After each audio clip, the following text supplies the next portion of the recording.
Hey, what's going on? Welcome to Mile High Sports Connection here on the Auraria campus. I'm your host, Jeremy Bennett, and I appreciate y'all being with me here today. It's the last show of the semester, so we're starting to kind of lean into the summertime. People have kind of related him to Johnny Manziel in a way, which I think is a little bit unfair, but not with I'm not taking him with the 5th overall pick. He originally was projected to be an early second-round pick when the mock drafts first started. That shows you, by the way, how unreliable mock drafts can be. This guy's projected to be the 35th pick in the draft a month ago, and now all of a sudden he's going to be the 5th overall pick. So it just bounces around, and don't feed into too much of what the experts are saying on the topic. You know, like Sefo Liufau when he was at Colorado, he got better over the years, but his mechanics, his throwing motion wasn't great. And there were times where he would go, well, I have feet, so I'm going to use them before maybe going down a few more reads. You know, he would kind of read his first read, and if it wasn't there, he would peek over at something else and then take off. Because they know it's an option, but if you're a pocket passer, you know I got to get rid of it. But at first, if I want to make any kind of play out of this, I got to check down to one of my, second, third, and sometimes fourth reads. So if that's the set they're lining up in. So maybe that's it. Maybe it's because they have traditionally more pocket passers and it translates better. But it is kind of interesting based on the caliber of recruits that both schools bring in. So, but when we come back, I am excited to tell you my final thoughts of the day. Right here from WCAS. Remember when the romp in the woods left you covered in bug bites? Or when the sax whipped cream turned into a sticky mess? Then...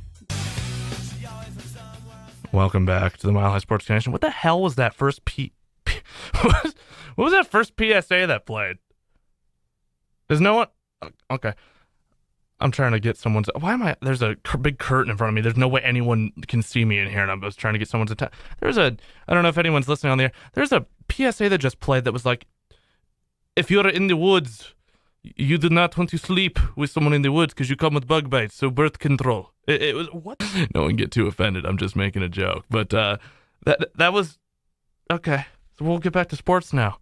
That was bizarre. You know, you click there's a button in here you click, you get to commercials, and you expect to hear, like, make sure you walk your dog so your dogs don't get heart disease, because if you walk your dogs, it's a part of what you do to keep everyone healthy.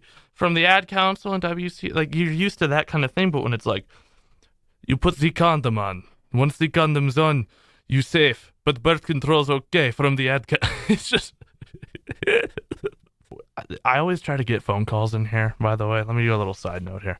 I always try to get phone calls in here because last semester when I had my partner Guy in here and we did shows every week, we had like 6 different phone calls from different people every day, and now every time I'm in here, I'm trying to preach the call, and I don't know, no one really wants to. So someone patronized me and call into the show. But I hate the way too early predictions. Ironically, I'm going to follow the trend, though. Look, I'm trying to move into media. I got to play the game. So I'm making way too early predictions, too. The Buffs win 22 games next year and make the NCAA tournament as a 7th seed. Boom. Came right off the top of my head, just like these guys. I'm a professional. For the next, like I said before, the next 3 years, you're losing those 3 scholarships consistently, and you won't play in any postseason tournaments. Basically, what they did was they killed Northern Colorado's basketball program. That destroys a basketball program.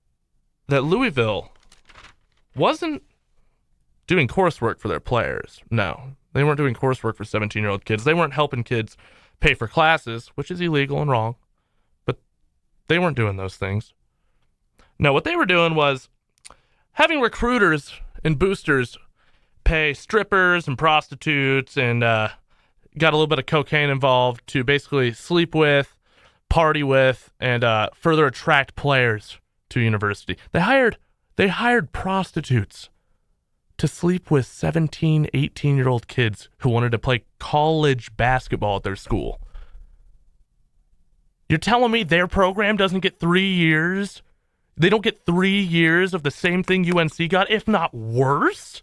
Final thoughts of the day. We're going to talk a little bit about sports that I always try to make sure to mention that we don't talk about just because I'm not as interested or knowledgeable about them. But I would like to mention, this is worth mentioning, in terms of female representation in broadcasting. Jenny Kavnar, who's worked for the Rockies for a couple years now, became one of the first women to do a regional broadcast of an MLB game. And Jenny's from Colorado. She's from Aurora, and her dad was a Hall of Fame high school baseball coach in Colorado as well. So she comes from a family of sports fans, and just want to say that Something that's very cool that you're seeing more and more in sports is knowledgeable women, because let's face it, a lot of times you'll watch an ESPN, any kind of special or a sideline reporter, and you just know that it's a face on the sideline. It has nothing to do with the content. And I listened to a good portion of Jenny's broadcast, and it was fantastic, and she's on there because she's good at what she does, and so congrats to her on that. And not that she, like I said, listens to this show or anything, but because no one really does. But with where it's gone, and I think this career in radio, which right now it isn't career, but we're hoping soon, I hope this will go a long way, and everyone who's given me advice and pointers thus far are part of the reason that it just might. So with that, let's see here, getting into the summertime, people want to get a little hype for the draft. We got NBA playoffs going on. This is Madball playing us out in New York City. Thank you for listening to the Mile High Sports Connection on WCAS Radio.